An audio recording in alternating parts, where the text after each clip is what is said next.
En octubre del año pasado sale el reporte de 1.5 grados del IPCC. El IPCC es el panel intergubernamental de expertos para el cambio climático. Ellos nos dicen que es contrario a lo que se pensaba unos años antes, que era importante que como planeta limitáramos el aumento de temperatura a 2 grados centígrados, que esto no es suficiente y que los efectos de aumentar más allá de 1.5 grados centígrados sobre los niveles preindustriales va a traer consecuencias devastadoras en temas de desertificación, de acidificación de los océanos, de aumento de temperatura, de aumento de actividades climáticas importantes. Entonces, ese es el primer llamado de atención. Segundo llamado de atención surgió hace un mes más o menos, que sale este reporte global de las Naciones Unidas sobre biodiversidad y servicios ecosistémicos, que también nos dice básicamente que los sistemas de los cuales depende la vida humana están en gran peligro. Da números sobre la reducción de biodiversidad, la reducción de la capacidad de los ecosistemas a mantener la vida como la conocemos, etc. Ese es el segundo gran llamado de atención. Y esta semana misma sale esta noticia de que la concentración de CO2 en el aire ya rebasó las 415 partes por millón.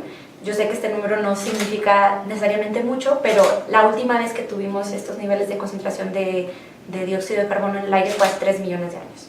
Entonces, ¿no? el mar en ese entonces estaba 15 metros más alto, había bosques hasta el Ártico. Entonces, realmente el mundo era muy diferente a como lo conocemos hoy.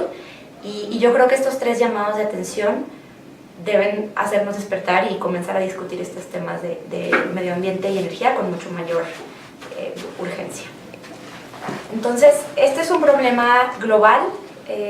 Y los países han acordado que entonces requiere de un compromiso global, ¿no? De acciones globales, y en ese contexto se firma en el 2015 el Acuerdo de París, en el marco de la Convención Marco de las Naciones Unidas para el Cambio Climático, y este acuerdo, su objetivo es limitar el aumento de temperatura global a un máximo de 2 grados centígrados sobre los niveles preindustriales, haciendo el mejor esfuerzo por limitarlo a 1.5 grados.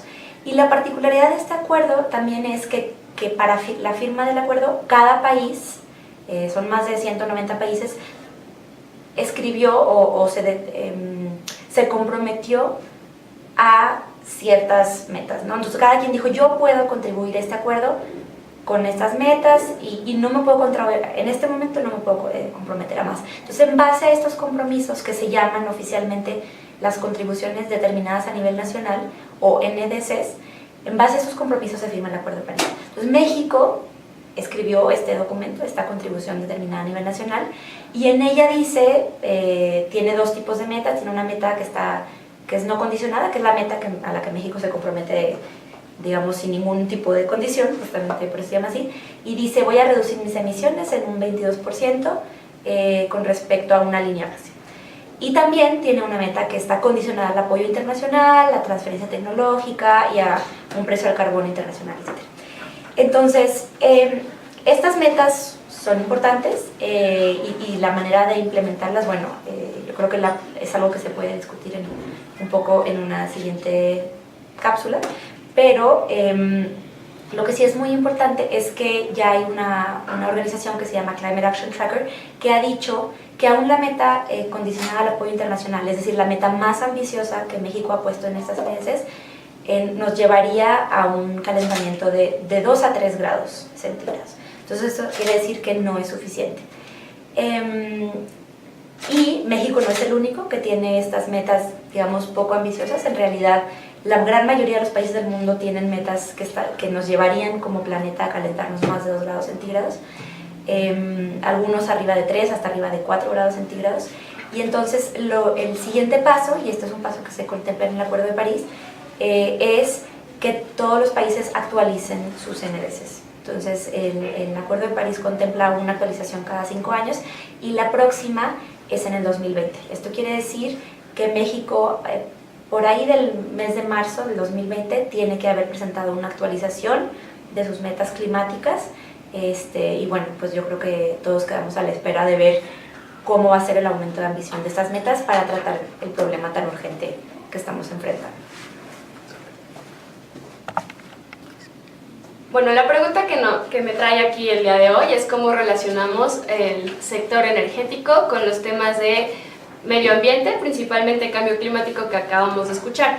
En México, a partir de los acuerdos de París, se establecieron metas de generación limpia que hay que cumplir para 2024 y podemos verlas reflejadas también, por ejemplo, en la Ley General de Cambio Climático y la Ley de Transición Energética. Tenemos para 2021 la meta de 30% de generación limpia y para 2024 el 35%. Un tema adicional aquí que hay que recalcar es que es generación limpia y no precisamente energías renovables. En México ya teníamos en la administración pasada toda una línea de acción trazada para este cambio, esta transición energética, transitar hacia energías más limpias, una economía y un mercado libres de carbono. Sin embargo, pues con el cambio de administración hemos visto que se puso una pausa. Habrá que cuestionar y ver más adelante cuáles son las líneas que se trazan. Un poco para comentar lo que ya se tenía en materia de alcanzar estas metas de generación limpia, pues son los instrumentos como las subastas eléctricas, los certificados de energías limpias, que ambos actualmente estaban en el rango de lo que le corresponde a la Comisión Reguladora de Energía. Las subastas de energía limpia de largo plazo, que se llevaron a cabo 3 desde el año 2016, pues lograron precios récord de energía a nivel mundial.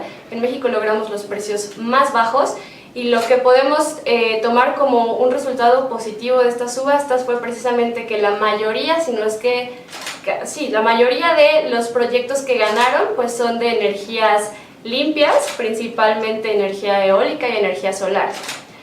Y por la parte de los certificados de energías limpias, este año apenas empiezan las metas. Las metas que se establecieron por la Secretaría de Energía justo en la administración pasada, pues es que ciertos participantes de la industria tienen que cumplir con un porcentaje de generación limpia. Si no lo generan ellos mismos, pueden comprarlo en el mercado, que son estos certificados de energías limpias, que recordemos que un cel representa 1 megawatt hora.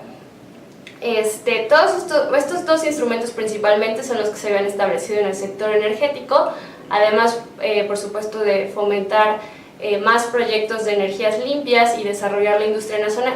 Sin embargo, actualmente tenemos que plantear esta pregunta: ¿cómo vamos a cumplir con estas metas de generación limpia cuando se tienen canceladas las subastas? Y pues el tema de los certificados de energías limpias todavía está pendiente de si continúa o no. Afortunadamente en la Comisión Reguladora de Energía parece que todo continúa igual, pero tendremos que esperar. Y ahora analicemos también esta pregunta en el contexto de lo que se escribió en el Plan Nacional de Desarrollo que se acaba de emitir. Si bien sí se establecen, para decirlo específicamente, en el objetivo 3.5, que es el que habla de energía, pues estas metas de continuar con la generación limpia, temas como erradicar la pobreza energética, la parte de ligar a las comunidades indígenas y las consultas sociales para los proyectos de energía, no se establece una ruta clara de cómo vamos a lograr todos estos objetivos, y además se incrementa ligeramente la meta del 35% para 2024 a 35.8%. Otra cosa que hay que recalcar, que se mencionó en el Plan Nacional de Desarrollo, es que estos proyectos de energías limpias se van a realizar cuando se determine que es adecuado. Entonces no sabemos si es una prioridad o va a haber excepciones. Lo que conocemos pues es que se ha en estos últimos meses impulsado más el tema de las refinerías, de la compra de carbón, regresar a carboeléctricas, termoeléctricas, pero no sabemos exactamente cuál va a ser la línea de acción en tema de generación limpia. Se ha manejado un poco más a nivel social, es decir, pequeños proyectos en comunidades, es lo que han mencionado, o con pueblos indígenas, pero pues el tema que más preocupa es a nivel industrial. las plantas grandes que son las más contaminantes. Entonces, ¿cómo podríamos llegar a tener más generación limpia en lo que queda de esta administración? Entonces, en conclusión, el planeta y la ciencia nos están dando mensajes muy claros de que la acción climática es urgente, y a pesar de que en México existen metas climáticas justo para combatir este problema, aún no son suficientes, y yo creo que esta administración tiene la gran oportunidad de poner metas más ambiciosas alineadas con el cumplimiento del Acuerdo de París. En conclusión, ¿qué se puede hacer desde el sector energético para contribuir a la disminución de gases de efecto invernadero? Pues continuar con el camino que teníamos trazado de transición energética, continuar impulsando la generación de energías limpias y lo más importante es determinar algún mecanismo o camino que lo pueda garantizar en México, principalmente si están canceladas las subastas, qué mecanismo lo va a reemplazar, y continuar con mercados como lo que se había establecido de certificados de energías limpias.